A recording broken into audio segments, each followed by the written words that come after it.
Ito yung original surplus Japan. Ito original. Kapalit natin to kasi itong isa tinagalin natin. Wala na, basag-basag na oh.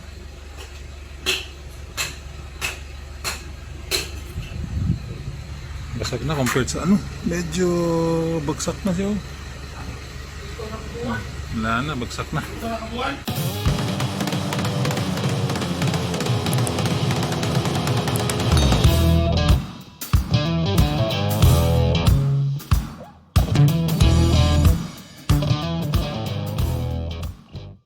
Welcome back po sa ating channel. Sa episode po natin ngayon, samahan niyo po ako na magpalit ng radiator ng ae101 aka BigBody with 4agze engine. Iba kasi ang inlet ng radiator ng 4agze at 4agze HighHorse. Nasa side po ang inlet niya. Hindi kagaya ng mga normal engine na nakikita natin na nasa gitna yung inlet. Kaya medyo pahirapan na din na makakita ng OEM radiator. At buti na lang meron akong extra na bigay galing sa mentor ko na si paring John Avila. Kaya shoutout sa kaibigan ko na nasa Mabalacat, Pampanga.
Ito yung original surplus Japan. Ito original. Kapalit natin to kasi itong isa tinagalin natin. Wala na, basag-basag na oh.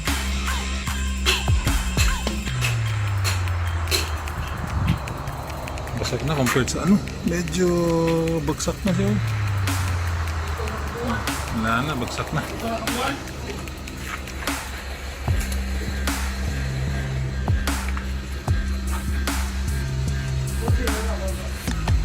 Malaga din to. Salpak, good job. Okay pa yung isa.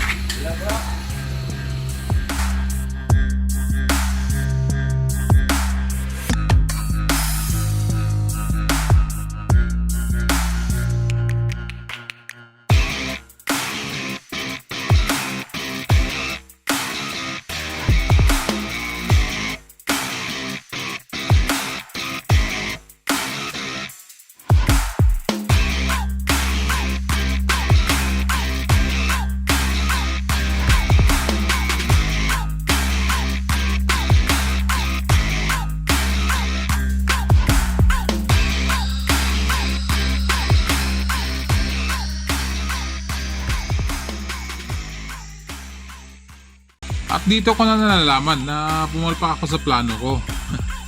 Di bale, kasi ang radiator ko pala na extra ay galing sa ae101 na body, which is maliit siya konti regarding sa height at saka sa length niya. Pwede naman siya gawa ng paraan, may kabit ko lang. Kaso lang need ko na auxiliary fan ng ae102 kasi yung fan ng ae101 hindi siya pwedeng ikabit sa radiator ng 92.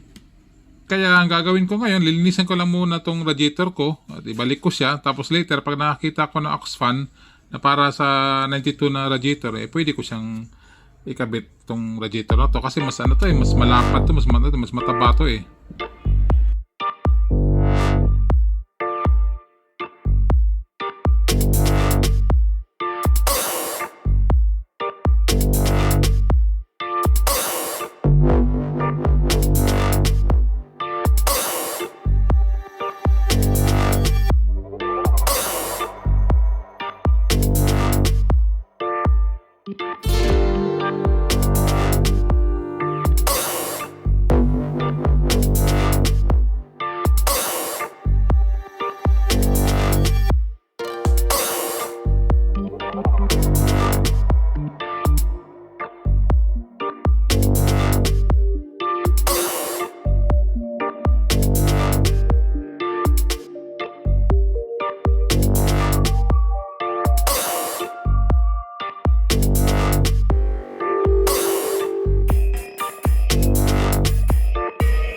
At dito po nagtapos sa isang episode natin regarding sa pagpalit ng radiator ng 4agze BigBody. Kung meron kayong tanong or clarification regarding po sa topic natin today, mag-comment lang po kayo. Sa mga silent viewers po natin dyan na nanonood po ng video pero hindi pa nakapag-subscribe, ay click na lang po yung subscribe button po dyan, pati na rin po yung notification bell para updated po kayo sa mga bagong upload ko. Hanggang sa muli mga tol, sayonara!